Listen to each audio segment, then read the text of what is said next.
नमस्कार. आपण बऱ्याच वेळेला आपल्या जीवनात असं ऐकत असतो की तूच आहे तुझ्या जीवनाचा शिल्पकार, असं वाक्य ऐकत असतो. पण हे असं वाक्य का म्हणलं जातं तुम्हाला माहिती आहे? कारण आपल्या जीवनात यश किंवा आनंद यापासून आपल्याला जर दूर कोण ठेवत असेल तर आपली स्वपराजय करणारी वागणूक.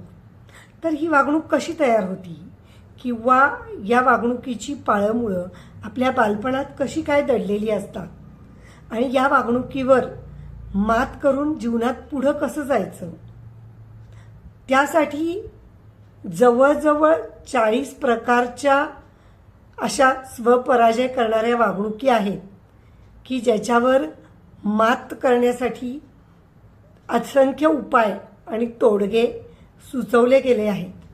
हे जर तुम्हाला जाणून घ्यायचं असतील की हे उपाय आणि तोडगे कुठले आहेत, तर त्यासाठी तुम्हाला वाचायलाच हवं मार्क गुलस्टोन आणि फिलिप गोल्डबर्ग यांनी लिहिलेलं पुस्तक, ज्याचं नाव आहे get out of your own way. स्वतःची वागणूक बदलून पहा, पण स्वतःला बदलताना स्वतःची काळजी घ्यायला विसरू नका. नमस्कार.